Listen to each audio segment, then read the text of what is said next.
आदाब दोस्तों, रोजगार से कामयाबी तक के आज के सफर में मैं अस्मिता मलिक आपका खैर मकदम करती हूँ। नाजरीन, जैसा कि आप जानते हैं, इस प्रोग्राम के जरिए हम आपके मुस्तकबिल को बेहतर बनाने की लगातार कोशिश कर रहे हैं। इस कोशिश के तहत हम आपको न सिर्फ अलग अलग तालीमी मैदानात से हमवार कराते हैं, बल्कि कामयाबी की मिसाल बन चुकी एक शख्सियत से भी रूबरू कराते हैं ताकि आप उनके नक्शे कदम पर चलकर कामयाबी हासिल कर सकें। आज हम जिस कैरियर फील्ड की बात कर रहे हैं वो है मोबाइल ऐप डेवलपमेंट डिज़ाइनिंग। तो इस फील्ड में आप अपना कैरियर कैसे बना सकते हैं, क्या क्या काबिलियत आप में होनी चाहिए, ये सब जानकारियां आपको देंगे। लेकिन आगे बढ़ने से पहले इस पैकेज के जरिए समझ लेते हैं कि ये फील्ड आखिर है क्या। अगर आप ज़्यादातर वक्त स्मार्टफोन के साथ बिताते हैं तो यही स्मार्टफोन आपके करियर को नई उड़ान दे सकता है। सामान खरीदना हो या फिर गेम खेलना हो, स्कूल की वेबसाइट हो या फिर बैंक से अकाउंट का लेन देन, ज़्यादातर काम आजकल मोबाइल ऐप से हो रहे हैं। ऐसे में आप इस फील्ड में करियर बना सकते हैं।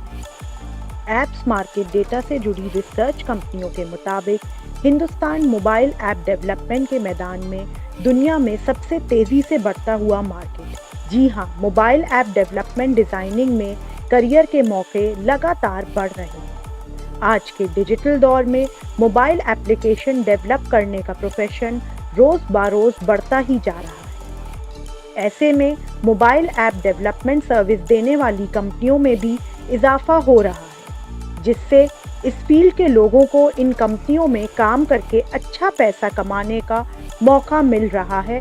अगर आपकी भी मोबाइल एप्लीकेशन डेवलप करने में दिलचस्पी है तो आप इसका कोर्स करके इस फील्ड में अपना मुस्तकबिल रुशानास कर सकते हैं। इस फील्ड में तालीमी लियाकत की बात करें तो सर्टिफिकेट या बैचलर कोर्स करने के लिए 12वीं साइंस और मैथ से पास होना ज़रूरी है।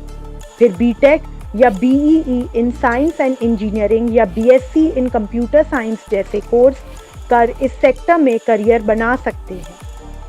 वहीं इंग्लिश पर अच्छी पकड़ और कंप्यूटर की बेसिक नॉलेज भी होना बेहद ज़रूरी है। जो नौजवान ये कोर्स करना चाहते हैं उनका दिमाग क्रिएटिव होना चाहिए, साथ ही उनके अंदर हर पल कुछ नया करने की कुव्वत भी होनी चाहिए।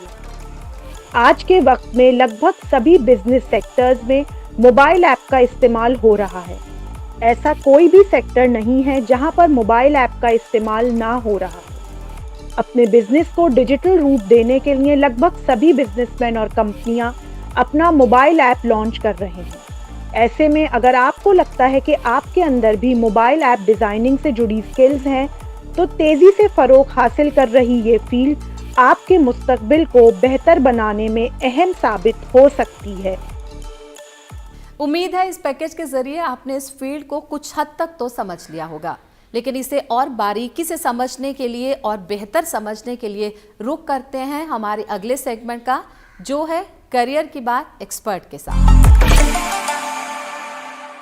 रोज़गार से कामयाबी तक में हम आज आपको बता रहे हैं कि किस तरह से आप मोबाइल ऐप डिज़ाइनिंग में अपना करियर बना सकते हैं। और इस सब्जेक्ट पर मज़ीद बात करने के लिए हमारे साथ मौजूद हैं राग़िब खान, जो कि R&F टेक्नोलॉजीज़ के डायरेक्टर और को-फाउंडर हैं। सर, आप हमारे प्रोग्राम में आपका खैर मक़दम है। सबसे पहला सवाल मेरा आपसे यही रहेगा कि अगर एक नौजवान या आम इंसान मोबाइल ऐप डिज़ाइनिंग की फ़ील्ड को जानना चाहे तो आप क्या बताना चाहेंगे? पहले तो बहुत बहुत शुक्रिया आपका ये मौका देने का। और जो आपका पहला सवाल है इस पर देखिए, मैं पहले तो यही कहना चाहता हूँ कि जिस भी नौजवान को मोबाइल ऐप के काम में आना है उसको सबसे पहले तो पैशन अपने अंदर लाना चाहिए मोबाइल ऐप के बारे में सीखने से पहले। और फिर उसके बाद अगर पैशन आपके अंदर आ गया और आप जेन्युइनली सीखना चाहते हैं मोबाइल ऐप की डिज़ाइनिंग और डेवलपमेंट के बारे में, तो मेरी राय ये रहेगी, पहली राय मेरी ये रहेगी कि आप बहुत बेसिक से स्टार्ट करिए। पहले आप बेसिक प्रोग्रामिंग लैंग्वेज पकड़िए कोई छोटी सी, उसको आप कोई छोटा सा प्रोजेक्ट बनाइए, उसको आप दिखाइए और फिर उसके बाद आप धीरे धीरे करके उस पर इजाफा करिए अपनी स्किल सेट में।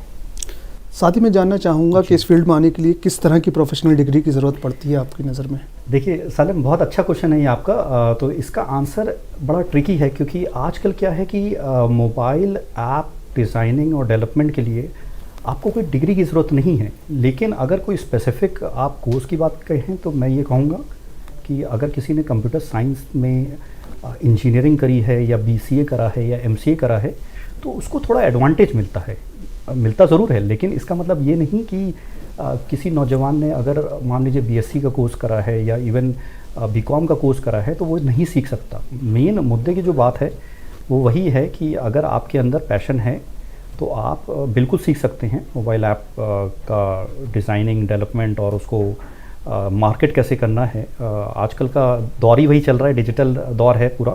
और मेरा जो देखना है आजकल, जो देख रहा हूँ मैं, बच्चे आजकल बिना किसी डिग्री, बिना किसी कोर्स के बहुत अच्छे ऐप्स बना रहे हैं। जी, क्या लगता है कि किस तरह की काबिलियत, किस तरह की क्रिएटिविटी एक नौजवान में होनी चाहिए अगर वो इस फील्ड में आना चाहता है और कामयाब होना चाहता है तो? और आप लोग भी इसी फील्ड से जुड़े हुए हैं तो किस तरह की काबिलियत आप लोग देखते हैं नौजवानों में? देखिए मैं, जहाँ तक हम लोगों का सवाल है, हम लोगों ने मोबाइल ऐप में जो काम करना शुरू किया वो तकरीबन 6 से 7 साल पहले किया। तो हम लोग अपने क्लाइंट्स के लिए करते थे उस ज़माने में।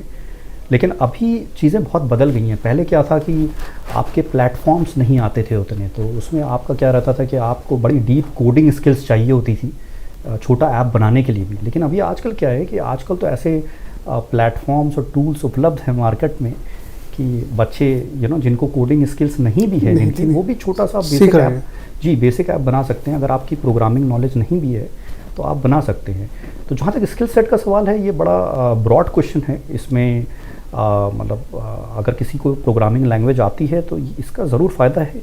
अगर नहीं भी आती है तो इसका मतलब ये नहीं है कि आप नहीं बना सकते। आप बिल्कुल बेशक बना सकते हैं। आजकल जैसे मैंने बताया बहुत से प्लेटफॉर्म अवेलेबल हैं मार्केट में जिसको आप सीख सकते हैं, जिसमें कोडिंग की कम ज़रूरत है, लेकिन आप अच्छे गेम्स और ऐप्स बना सकते हैं। अगर हम आपकी कंपनी की बात करें तो किस तरह की एप्लीकेशंस डिज़ाइन करती है? बहुत अच्छा सवाल है सालिम फिर आपका। तो देखिए, इस पे हम लोग RNF की जहाँ तक बात है, RNF में हम लोग बहुत सारी अलग अलग चीज़ें करते हैं। हम लोग IT सर्विसेज प्रोवाइड करते हैं, हम लोग मोबाइल ऐप्स बनाते हैं, utility apps, business apps, clients के लिए भी बनाते हैं, अपने खुद के ब्रांड के लिए भी बनाते हैं। जहाँ तक हम लोगों के ब्रांड की बात है, हम लोगों का ब्रांड है फोनाटो स्टूडियोज़, जो RNF के अम्ब्रेला में फॉल होता है। उसमें हम लोग गेम्स में, जैसे हम लोगों का एक पर्सनल चॉइस से हम लोग की गेम्स में महारत है हम लोगों की, तो हम लोगों का फोकस उसमें बहुत रहता है। अपने ब्रांड्स के अंडर हम लोग बहुत अच्छे गेम्स बनाते हैं जिनको हम लोग मार्केट करते हैं देश विदेश में, और ख़ासकर अमेरिका और यूरोप में हम लोगों के गेम्स बहुत खेले जाते हैं। अगर मैं करियर ग्रोथ की बात करूं तो अगर कोई नौजवान इस फील्ड में आता है तो करियर ग्रोथ के क्या चांसेस रहते हैं? मेरे ख्याल से अगर आप आज मुझसे पूछेंगे ये क्वेश्चन, तो मेरे ख्याल से सबसे अच्छी अपॉर्चुनिटी आजकल सिर्फ इसी फील्ड में है, IT और डिजिटल फील्ड में। और मेरी राय तो किसी भी नौजवान के लिए यही है कि अगर थोड़ा भी पैशन है तो आप इस फील्ड को चूज़ करें, आप इसमें एफर्ट डालें, मेहनत करें, और यहाँ पे सफलता के बहुत ज़्यादा चांसेस हैं। और जिस तरह से अभी हम लोगों का देश डेवलप हो रहा है, जिस तरह से इकोनॉमी बढ़ रही है, जिस तरह से कंज्यूमर बिहेवियर बढ़ रहा है, आगे मेरे ख्याल से बहुत अच्छा फ्यूचर है आपका। तो अगर इसमें ज़रा सा भी इंटरेस्ट है आपको, नौजवानों को, अगर आप मेरी बात सुन रहे हैं तो इसको एज अ करियर आप ऑप्ट करें और इस पर आप मेहनत करें, और इस पे ज़रूर आपको कामयाबी मिलेगी। आपने बहुत कामयाबी हासिल की, दूसरे स्टार्टअप्स के लिए भी आप एक नज़ीर बन चुके हैं। स्टार्टअप इंडिया मुहिम को आप किस तरह से देखते हैं? रोज़गार देने के लायक बनाने में इस पहल ने कितना अहम रोल अदा किया है? मेरे ख्याल से देखिए, यहाँ पे मैं अभी स्टार्टअप इंडिया के पहले की अगर थोड़ा बात करूँ, आज से 10 साल 12 साल पहले की बात अगर करूँ, जब मैंने जब कॉलेज से पढ़ाई अपनी कंप्लीट करी थी, 2007 में पढ़ाई कंप्लीट करी थी, उस ज़माने में ये कल्चर नहीं था। उस ज़माने में हम लोगों के सामने कोई इंस्पिरेशन नहीं था इस तरह का कि हम लोगों को कुछ करना है, कोई टेक में कुछ करना है। उस ज़माने में इस तरह का माहौल नहीं था। लेकिन अभी पिछले 4-5 साल से खासकर स्टार्टअप इंडिया का ये जो कल्चर सरकार ने ये जो लाए हैं, मेरे ख्याल से इससे बहुत से यंग बच्चों को इंस्पिरेशन मिला है और सपोर्ट भी मिला है, फाइनेंशियल सपोर्ट भी मिला है। और जो सरकार का एक जो ये प्रोग्राम है, उसमें जिन बच्चों को अलग तरीके की ज़रूरत होती है, फाइनेंशियल नीड है या किसी भी तरह की गवर्नमेंट के सपोर्ट की नीड है, वो मिल रहा है। उससे सबसे बड़ी बात ये है कि उनको इंस्पिरेशन मिल रहा है। आप अपने आमने सामने देख रहे हैं कि नए बिजनेसेस आ रहे हैं, नए आइडियाज़ आ रहे हैं, इनोवेशंस आ रही हैं। तो इससे जो नए बच्चे हैं उनको एक जैसे कहते हैं एक इंस्पिरेशन और एक जज्बा पैदा होता है कि हमें भी कुछ करना चाहिए।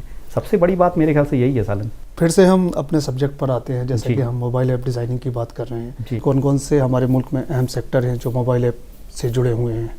देखिए मोबाइल ऐप की जहाँ तक बात है, अभी राइट नाउ तो लिटरली अभी सभी सेक्टर में मोबाइल ऐप्स का कहीं ना कहीं इन्वॉल्वमेंट है। चाहे आप फाइनेंशियल सेक्टर में देखें तो अभी जैसे आजकल पेमेंट की बात करें तो पेमेंट सर्विसेज में पेटीएम हुआ, ये लोग लीड कर रहे हैं। फिर सिमिलरली आप अगर देखें तो आजकल ख़रीदारी भी लोग मोबाइल ऐप के थ्रू कर रहे हैं, चाहे वो अमेज़ॉन हो, फ्लिपकार्ट हो, हम लोगों की हिंदुस्तान की बनी हुई फ्लिपकार्ट हो, या और कोई दूसरे ऐप्स हों। तो आजकल अगर आप देखेंगे दौर तो यही चल रहा है कि आप कोई भी फील्ड अगर आप सोचें अपने दिमाग में तो आप देखेंगे कि उसका ऐप बना हुआ है और उसका बिज़नेस बहुत अच्छा चल रहा है। तो ये एक इंडिया के लिए एज अ कंट्री बहुत अच्छी बात है कि डिजिटल अडॉप्शन हो रहा है कंट्री में, and people are very much ready to spend time on this, invest money on it, and इसको बड़ा करने की जो ये कोशिश चल रही है नौजवानों की, वो मेरे ख्याल से बहुत फ़ायदेमंद है हिंदुस्तान के लिए। साथ ही आपने 2009 में इस कंपनी की शुरुआत की, उसके बाद 2013 में फोनेट स्टूडियो की भी शुरुआत की। उसके बारे में हम जानना चाहेंगे किस तरह से आपने गेम डिज़ाइनिंग की फील्ड में कामयाबी हासिल की। देखिए 2009 में जब हम लोगों ने कंपनी अपनी फॉर्म की तो उस टाइम हम लोग बहुत यंग थे, तो बहुत ज़्यादा यंग थे, और अपनी जॉब हम लोगों ने छोड़ी, रिस्क लिया उस ज़माने में, जबकि उस ज़माने में ये कल्चर नहीं था। तो थोड़ा रिस्क लिया हम लोगों ने, लेकिन हम लोगों ने जैसे कहते हैं कि कोशिश करते रहे हम लोग, जब तक हम लोगों को कामयाबी थोड़ी नहीं मिली। फिर फोनेटो स्टूडियोज़ के ज़रिए हम लोगों ने जैसे कहते हैं कि हम लोग अपना प्रोडक्ट बनाना चाहते थे, तो हम लोगों ने ऐसे गेम्स बनाए, ऐसे ऐप्स बनाए जिनको पहले सोचते थे तो लगता था कि ये बना ही नहीं सकते हम लोग, तो वहाँ पे हम लोगों ने कटिंग एज टेक्नोलॉजी पे काम करके ऐसे गेम्स बनाए जो देश विदेश में खेले जाते हैं। अभी हम लोगों के करोड़ों यूज़र्स हैं उस गेम के, तो वो एक इन इटसेल्फ एक अचीवमेंट है हम लोगों के लिए। आखिरी सवाल मेरा यही रहेगा कि मोबाइल ऐप डिज़ाइनिंग की फील्ड में करियर बनाने के ख्वाहिशमंद नौजवानों को आपकी तरफ से क्या मैसेज रहेगा? सालिम, मेरा पहला मैसेज तो यही रहेगा नौजवानों से कि आप पहले तो अपने अंदर इसका पैशन लाएं, इसका जज्बा लाएं कि आप इसमें इस फील्ड में एंटर होना चाहते हैं। अगर आप इसमें इंटरेस्ट आप डेवलप करेंगे तो आप ज़रूर सीखेंगे भी, और अगर आप कोशिश करेंगे तो मुझे जहाँ तक समझ आता है आप इसको कर पाएंगे अच्छे से, और इसमें बहुत स्कोप है, बहुत ग्रोथ है। आगे आने वाला टाइम ही पूरा डिजिटल डिफ़ाइन करेगा, ऐप का टाइम होगा, वेबसाइट्स का टाइम होगा, सॉफ्टवेयर का टाइम होगा। तो इस पर मेरी राय तो यही है कि आप इसमें, अगर आप इसमें थोड़ा भी इंटरेस्ट डेवलप कर सकते हैं तो आप ज़रूर इस फील्ड में आएँ और इसमें मेहनत करें और इसमें कामयाबी हासिल करें। मोबाइल ऐप डेवलपमेंट डिज़ाइनिंग की इस फील्ड को समझने के बाद आइए अब आपको बताते हैं कि इस वक्त आप कहां पर नौकरियां हासिल कर सकते हैं और कौन कौन से कोर्सेज में एडमिशन ले सकते हैं।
ये तो हुई आपके मुस्तकबिल की बात, और अब वक्त हो गया है कामयाब हिंदुस्तान के तहत एक कामयाब हस्ती से आपको रूबरू कराने का। आज की हमारी कामयाब शख्सियत हैं R&F टेक्नोलॉजीज जैसे कामयाब स्टार्टअप के डायरेक्टर और को फाउंडर फैसल आबिदी। आइए जानते हैं फैसल आबिदी का कामयाब सफर।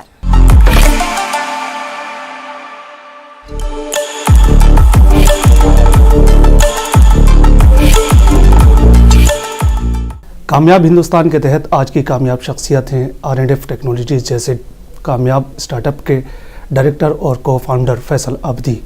फैसल आबिदी सर, आपका खैर मकदम है हमारे प्रोग्राम में। कहाँ से ये कामयाब सफ़र शुरू किया, क्योंकि कभी दो लोगों के साथ शुरू हुई ये कंपनी आज 400 से ज़्यादा लोगों को रोज़गार दे रही है। R&F टेक्नोलॉजीज़ की शुरुआत हमने 2009 में बेंगलोर से करी। जब हमने कंपनी शुरू करी थी उस वक्त हमारा जो विज़न था वो ये था कि हम जो एक रेगुलर दौड़ रहती है जिसमें हर आदमी पढ़ाई के बाद नौकरी की तलाश में रहता है, हमने भी नौकरी से शुरुआत करी, मगर हमारा विज़न हमेशा ये था कि हम एक ऐसी ऑर्गेनाइजेशन बनाएं जहाँ पे हम लाइक माइंडेड लोगों को एक जगह लाएं और उनको ये मौका दें कि वो उनके अंदर जो क्रिएटिव फ्रीडम की कमी है वो हम पूरी कर सकें। ये एक ऐसी चीज़ है जो भी इंसान नौकरी करता है उसे महसूस होती है कि कई बार आप जो करना चाहते हैं आप उससे पूरी तरह खुल के कर नहीं पाते। और नौकरी करने में कोई बुराई नहीं है, मगर अगर हर आदमी नौकरी करने पे ही ध्यान देगा तो नौकरी पैदा करने वाले नहीं होंगे। तो जितना ज़रूरी नौकरी पैदा करने वाला है उतना ही ज़रूरी नौकरी करने वाला भी है। और हमारी सोच ये थी कि हम एक ऐसी ऑर्गेनाइजेशन बनाएं जहाँ पे हम खासकर नौजवान लोगों को, जो लोग आजकल पढ़ाई में मकसद ये रखते हैं कि पढ़ाई के बाद हम नौकरी कर पाएँ और कई बार वो क्रिएटिव फ्रीडम और एक्सेलेंस की तरफ नहीं जा पाते, तो हमारा ऑब्जेक्टिव यही था कि हम पहले खुद के लिए और फिर अपने जैसे और भी लोग जो यंग हैं और जिन्हें एक प्लेटफॉर्म की तलाश है जहाँ पे वो खुद को अच्छी तरह एक्सप्रेस कर पाएँ, ऐसे प्लेटफॉर्म को बनाएं। और हमने 2 लोगों से शुरुआत करी बेंगलोर में।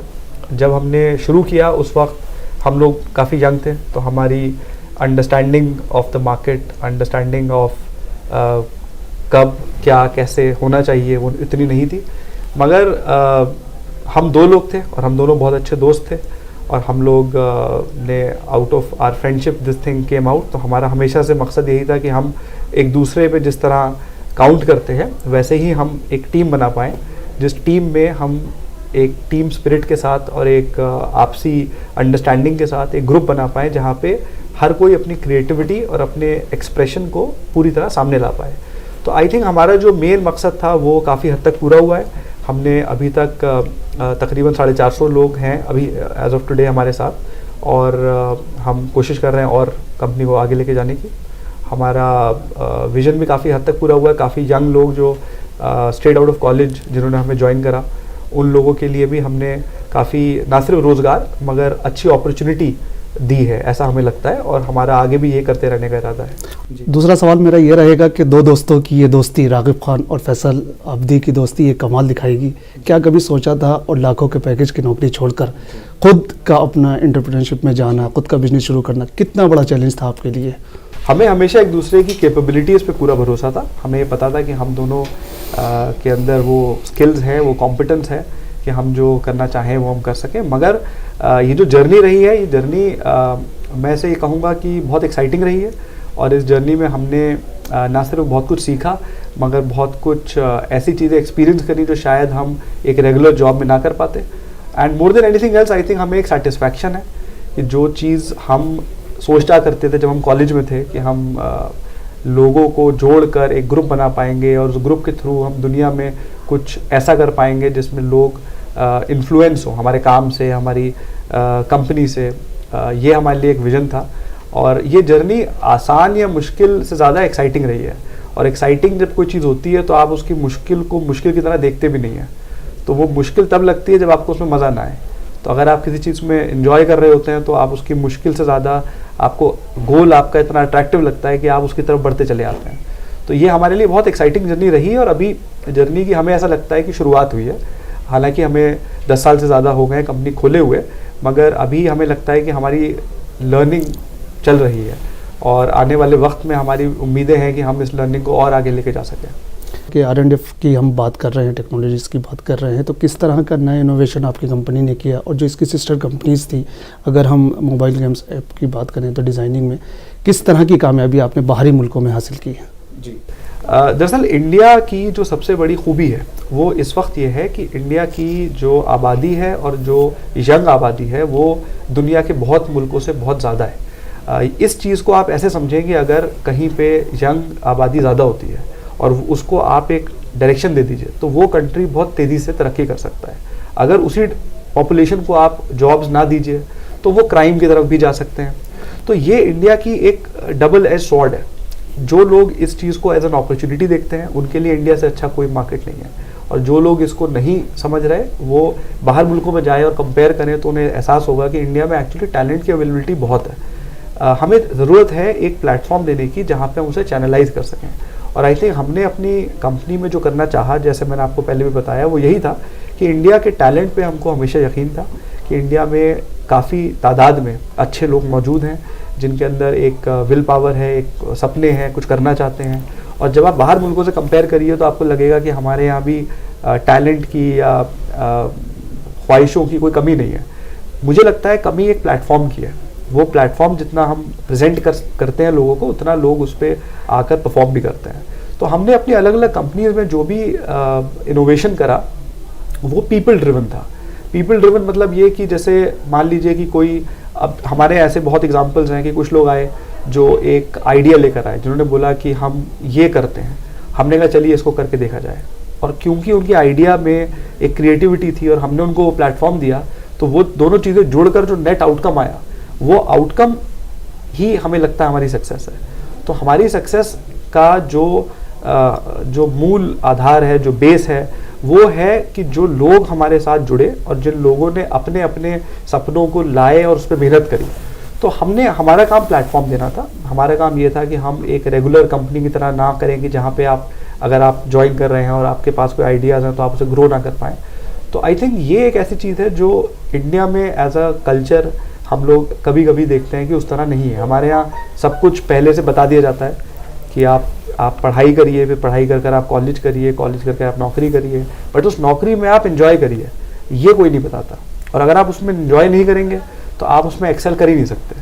तो हमारा जो कल्चर रहता है वो एंजॉयमेंट पे बड़ा फोकस हम करते हैं। हम चाहते हैं लोग हमारे आएँ, आकर अपने आप को एक्सप्रेस करें, थोड़ा बहुत खेलें भी, थोड़ा बहुत बातें भी करें, और फिर जब काम करें तो ये समझ के करें कि उनका काम है।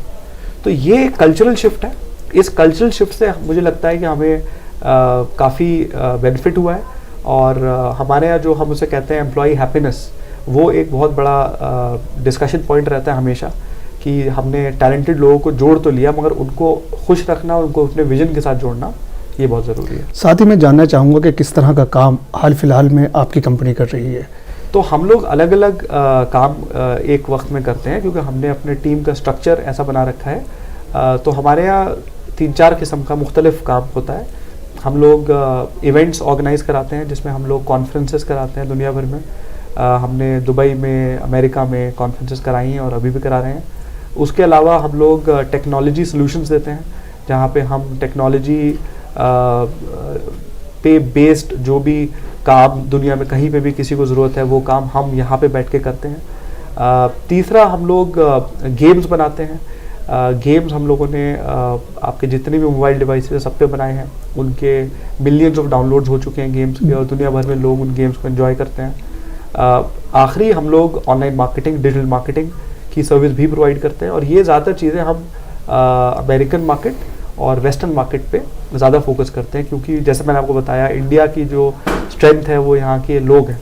तो इन लोगों की कैपेबिलिटी को दुनिया भर में पहुँचाना, ये काम हम लोगों ने। लेकिन साथ ही ये सवाल भी बनता है कि यहाँ के टैलेंट का फ़ायदा बाहरी मुल्कों में पहुँचा रहे हैं, लेकिन अपने देश में क्या? ये बहुत अच्छा सवाल है। दरअसल इसमें आप इसको ऐसा समझें कि बिज़नेस के 2 मुख्तलिफ अंदाज होते हैं। एक अंदाज होता है जहाँ पे आप एक प्रोडक्ट बनाते हैं। प्रोडक्ट का मतलब ये होता है कि वो प्रोडक्ट आपका है, आपका एक सपना है, एक विजन है, आपने वो प्रोडक्ट बनाया और पब्लिक ने उस प्रोडक्ट को एक्सेप्ट या रिजेक्ट करा।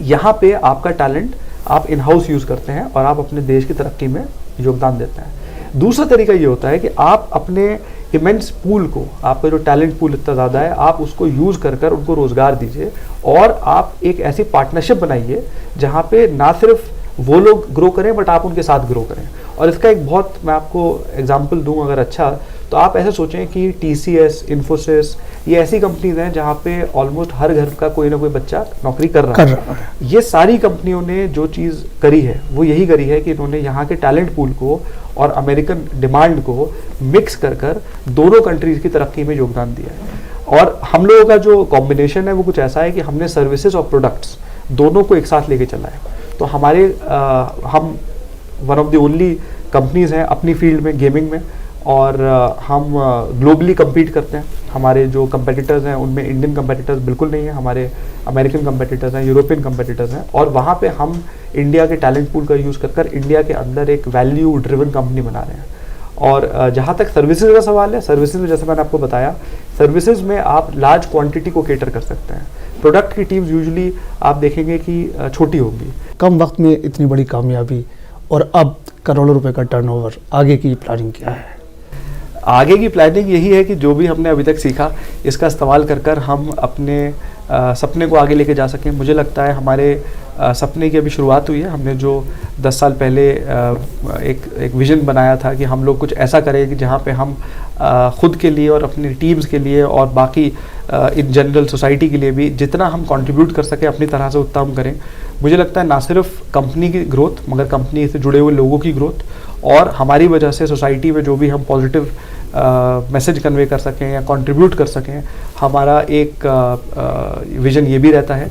जहाँ तक अगर मैं सिर्फ कंपनी की बात करूँ तो कंपनी में हमने अभी ग्लोबल फुटप्रिंट बनाना शुरू किया है। हम लोग अमेरिका में एक्सपैंड कर रहे हैं, हम लोग यूरोप में एक्सपैंड करने का प्लान है हमारे।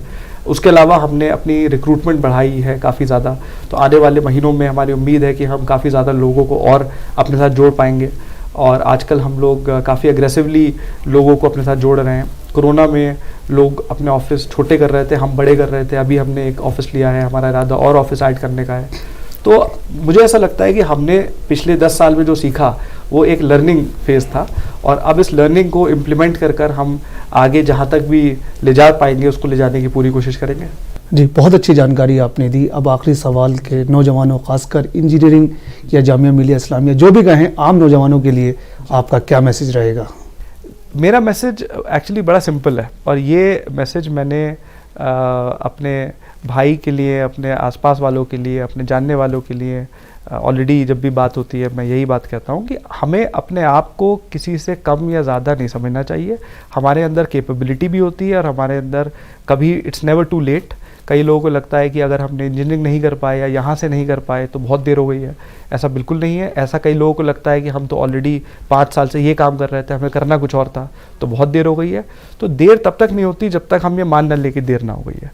और जितना हमारे पास टैलेंट है, जितना हमारे पास यंग क्राउड है, मुझे लगता है कि हमें सिर्फ अपनी सोच को बदलने की ज़रूरत है, जहाँ पे हम एक खुली सोच के साथ जो हमें पसंद आता है उसको कर सके बिना इस डर के कि अगर हम गिर गए तो क्या होगा। क्योंकि अगर हम नहीं भी गिरे और हम एवरेज बन गए तो वो भी कहीं ना कहीं हमें बाद में सताएगा। तो बेहतर ये है कि गिर जाए और बाद में परेशान ना हो, बनिस्बत इसके कि हम एक एवरेज ज़िंदगी जीकर बाद में परेशान हो कि हमने वो पहले क्यों नहीं ट्राई कर लिया। तो ट्राई करने का टाइम कभी भी नहीं जाता। तो जिसको जो ट्राई करने का दिल करे, जो उनको पसंद है, कुछ भी हो सकता है, फोटोग्राफी हो सकती है, आप हो सकता है कार इंजीनियरिंग रहे, आपको शौक़ है स्विमिंग का, जो आपको पसंद है उसको दिल खोल के करिए। क्योंकि ज़िंदगी में हमेशा ऑप्शंस रहते हैं मगर वक्त निकल जाएगा और आपको बाद में पछतावा ना हो कि हम ये और कर लेते तो शायद ये हो जाता। तो मेरा बहुत सिंपल मैसेज है कि लाइफ आपको एक बार मिलती है, आप उससे खुल के जिए, अपने करियर को भी अपनी ज़िंदगी का हिस्सा समझिए, सिर्फ पैसे कमाने का ज़रिया नहीं। और अगर ज़िंदगी का हिस्सा है तो फिर उसमें एन्जॉयमेंट भी होना चाहिए। और आई थिंक जब हम काम को एंजॉय करने लगते हैं तो फिर काम ना होकर एक एक्सीलेंस की तरफ ले जाता है हमें। तो मेरा सिर्फ यही मैसेज रहेगा। बहुत अच्छा मैसेज आपका रहा कि अपनी सोच को बदलने की ज़रूरत है। सिर्फ गिरने के डर से सब कुछ नहीं छोड़ देना चाहिए। आपने जो कामयाबी हासिल की उसके लिए आपको मुबारकबाद और आगे के लिए नेक ख्वाहिशात। बहुत बहुत शुक्रिया आपका। बहुत उम्मीद करते हैं आपको आज का ये प्रोग्राम पसंद आया होगा। अगले हफ्ते फिर होगी मुलाकात एक नए कैरियर फील्ड के साथ। तब तक के लिए खुदा हाफिज।